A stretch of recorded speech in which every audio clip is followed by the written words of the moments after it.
لوگوں کو کیوں لگتا ہے کہ قرآن پاک اور جب محمد صلی اللہ علیہ وسلم کی بے حرمتی کریں گے تو ان کا انجام بہت اچھا ہوتا ہے؟ ان کا انجام عبرتناک ہوتا ہے اور ہسٹری میں بھی آپ اس چیز کو دیکھ سکتے ہیں۔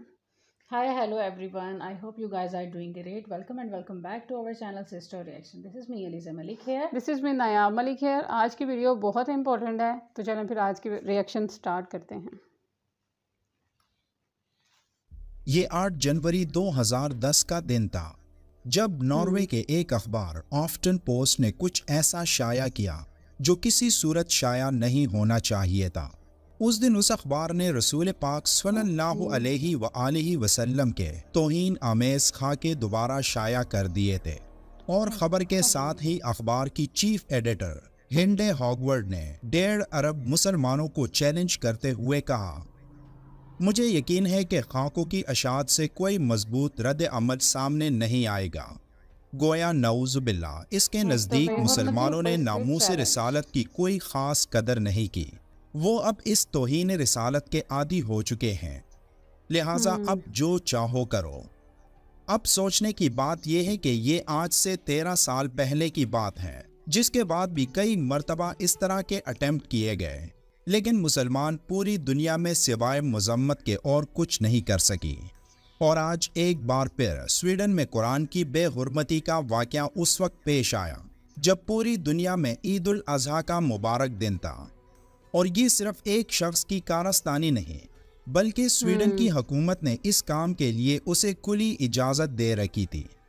اس سے پہلے آپ کو ٹیری جونز کا واقعہ یاد ہوگا جب اس ملعون شخص نے قرآن پاک کو 1 گھنٹہ مٹی کے تیل میں ڈبو کر نذر آتش کر دیا تھا۔ یہ بھی کسی ایک شخص کا کام نہیں تھا بلکہ یہ 30 افراد کی جیوری کا فیصلہ تھا جنہوں نے یہ اعلان کیا تھا کہ قرآن واقعی دہشت گردی کی کتاب ہے، اسے جلا دو۔ اور اس واقعے کے بعد انہوں نے یہ اعلان بھی کیا تھا کہ مسلمانوں نے اپنی مقدس کتاب کا دفاع نہیں کیا، اس لیے یہ اقدام کیا گیا ہے۔ اب غور کریں ان تمام حالات کے بارے میں۔ آج سے 1400 سال پہلے حضرت محمد صلی اللہ علیہ وآلہ وسلم نے کیا فرمایا تھا؟ حضور اکرم صلی اللہ علیہ وآلہ وسلم نے قرب قیامت کی نشانیوں میں سے ایک نشانی یہ بھی بتائی تھی کہ قیامت کے قریب عرب ممالک تباہ ہو جائیں گے، اور ان ممالک میں ایسی تباہی آئے گی کہ کوئی روکنے والا نہیں ہوگا۔ عالم کفر ان پر ایسے چڑھ دوڑے گا جیسے بھوکے لوگ کھانے پر ٹوٹ پڑتے ہیں۔ آج پوری دنیا سے مسلمان اچھے روزگار کے حصول کے لیے یورپ جا رہے ہیں۔ یورپ میں روز بروز مسلمانوں کی تعداد میں اضافہ ہو رہا ہے، لیکن پھر بھی وہاں ایسے واقعات جنم لے رہے ہیں جو حضرت محمد صلی اللہ علیہ وآلہ وسلم کی اس حدیث کی سچائی کا واضح ثبوت ہے کہ قیامت سے قبل اہل کفر مسلمانوں پر ٹوٹ پڑیں گے۔ صحابہ نے عرض کیا کہ کیا اس وقت مسلمان تعداد میں کم ہوں گے؟ تو آپ صلی اللہ علیہ وآلہ وسلم نے ارشاد فرمایا کہ نہیں، مسلمان اس وقت دنیا میں سب سے زیادہ ہوں گے، لیکن ان کا ایمان کمزور ہوگا۔ وہ وقت تھا جب سلطان عبد الحمید کو خبر ملی تھی کہ فرانس میں حضرت محمد صلی اللہ علیہ وآلہ وسلم کی شان میں گستاخی ہونے والی ہے، جس پر سلطان عبد الحمید نے فرانس کے سفیر کو بلا کر دھمکی دی کہ ترکی کی ساری توپوں کا رخ فرانس کی طرف ہے۔ اگر سورج غروب ہونے تک فرانس حکومت نے مسلمانوں سے معافی نہیں مانگی اور اس واقعے میں ملوث تمام افراد کو سخت سے سخت سزا نہیں دی گئی تو اللہ کی قسم میں فرانس پر اتنے گولے برساؤں گا کہ فرانس کا کوئی علاقہ نہیں بچے گا، کیونکہ ناموس رسالت سے مجھے بڑھ کر کوئی بھی شے عزیز نہیں۔ آج اگر یہ سلسلہ اسی طرح جاری رہا اور ایسی وارداتوں میں ملوث افراد کے خلاف کارروائی کر کے انہیں نشان عبرت نہ بنایا گیا تو ایسے ملعونوں کے حوصلے مزید بلند ہوتے جائیں گے اور ایسے ناپاک واقعات میں اضافہ ہوتا جائے گا، تو پھر بعید نہیں کہ اسلام دشمن عناصر اپنی سازش میں کامیاب ہو جائیں اور دنیا تیسری جنگ عظیم کا شکار بن جائے۔ اگر مذہب کی بنیاد پر دنیا میں جنگ چھڑ گئی تو احادیث مبارکہ کے مطابق شاید یہ دنیا کی تباہی کا باعث بن کر آخری جنگ ثابت ہو جائے۔ ہم پہلے بھی ایسی مثالیں دیکھ چکے ہیں کہ ان لوگوں کے ساتھ کیا ہوا جنہوں نے اللہ، قرآن اور اللہ کے رسول کا مذاق بے شک اڑایا۔ بڑا برا ہوا تھا فرعون ان کی کے ساتھ۔ مثال سب سے بڑی مثال ہے، جسے اللہ نے پانی میں غرق کیا اور آج تک اس کی لاش دنیا کے لیے عبرت کا نشان بنی ہوئی ہے۔ یہ وہی فرعون تھا جس نے اللہ اور اللہ کے پیغمبر کا مذاق اڑایا تھا۔ ایسا ہی ایک واقعہ 2007 میں سویڈن میں پیش آیا تھا، جب سویڈن کے کارٹونسٹ ولکس نے اپنے بے ہودہ ڈرائنگز کے ذریعے حضرت محمد صلی اللہ علیہ وآلہ وسلم کی شان میں گستاخی کی۔ اس ملعون کے اس عمل نے پوری دنیا کے مسلمانوں کو خفا کیا، لیکن سویڈن حکومت نے اس شخص کی حفاظت کی اور دن رات اس کے ارد گرد پولیس کا پہرا ہوتا۔ لیکن کیا ایسا شخص جو اللہ کے رسول صلی اللہ علیہ وآلہ وسلم کی شان میں گستاخی کرے، صلی اللہ علیہ وآلہ وسلم کی شان میں گستاخی کرے، اسے دنیا کی کوئی حکومت، کوئی پولیس یا کوئی اور طاقت اللہ کے عذاب سے بچا سکتی ہے؟ کبھی نہیں۔ ولکس 2 پولیس سپاہیوں کے ساتھ سفر کر رہا تھا جو اس کی حفاظت پر مامور تھے کہ اچانک ان کی گاڑی ایک تیز رفتار ٹرک کے ساتھ ٹکرائی۔ وہ ٹکر اتنی شدید تھی کہ اس سے کسی کا بچ کر زندہ نکلنا ناممکن تھا۔ لیکن دنیا نے ایک حیرت انگیز منظر اس وقت دیکھا جب گاڑی میں موجود صرف وکس کی موت انتہائی برے طریقے سے ہوئی تھی اور وہ 2 پولیس والے زندہ بچ گئے۔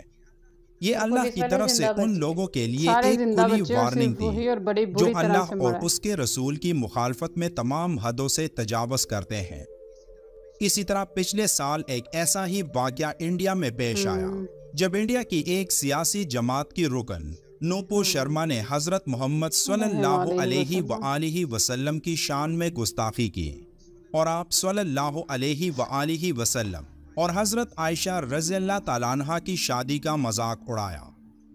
نوپو شرما نے صرف اپنی پارٹی کی خواہش پر حضرت عائشہ رضی اللہ تعالیٰ عنہ کی کم عمری کی شادی کا مذاق اڑایا۔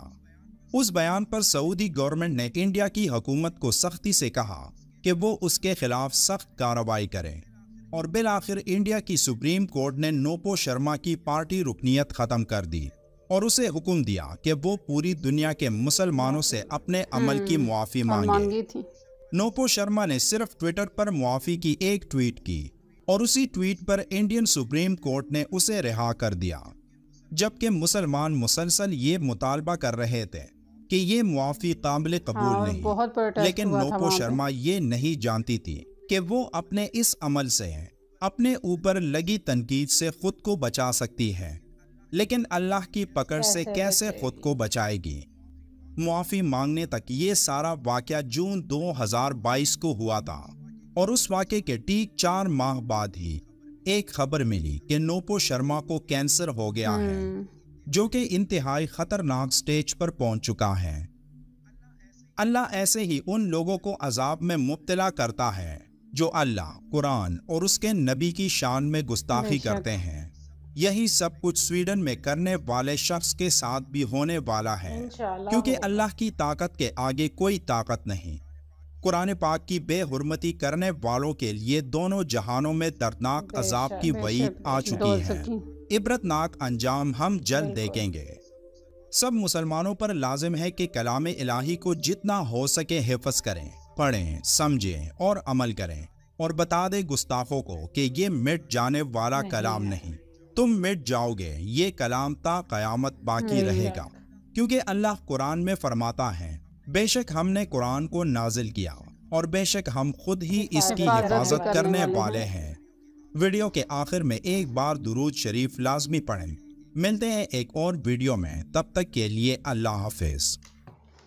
امیزنگ ویڈیو، بڑا ہی امیزنگ کنٹینٹ، اور واقعی ہی یہ چیز ہے کہ جس نے آج تک اسلام کا مذاق اڑایا ہے وہ بڑی عبرتناک موت سے گزرا ہے، اور اس کے بعد اس دنیا میں بھی اس کے لیے ضلالت ہے، اور اینڈ پہ تو دوزخ اس کے لیے مقدر ہے، بالکل تیار ہے اور مقدر ہے، اس نے جانا ادھر ہی ہے۔ یس، تو جتنا مرضی آپ بچیں دنیا میں، آپ تھوڑے ٹائم کے لیے بچ سکیں گے، لیکن عذاب آپ پر آئے گا ہی۔ یس، حق جس بندے نے بنائے تھے اس بندے کا بھی انجام آپ لوگوں نے دیکھ لیا کہ کیسے اللہ تعالیٰ نے اپنا معجزہ دکھایا اور صرف اسی کو ہی سزا ملی جس نے یہ حرکتیں کی، اس کے بالکل ساتھ رہنے والے تمام بندے بالکل سیف تھے۔ ٹھیک تھے، سیف تھے، اور جو ایکسیڈنٹ ان کا ہوا تھا وہ کوئی نارمل نہیں تھا، وہ بہت سویئر ایکسیڈنٹ تھا کہ اس میں کسی کی بھی بچنا ناممکن تھا۔ چانسز ہی نہیں تھے۔ اور دوسری یہ بات کہ اگر سویڈن میں جو قرآن پاک کی بحرمتی کے واقعات ہیں دنیا میں کہیں بھی ہو رہے ہیں، وہ ایک چیز وہ بتا دیں کہ اس طرح قرآن پاک ختم نہیں ہو سکتا، اگر ہو سکتا ہے تو وہ بتائیں۔ اس کے علاوہ مسلم میں آپ دیکھ لیں، مسلم اتنی کمیونٹی ہے جنہوں نے قرآن پاک حفظ کیا ہوا ہے، تو وہ تو زبانی قرآن کو جانتے ہیں، پڑھنا لکھنا تک۔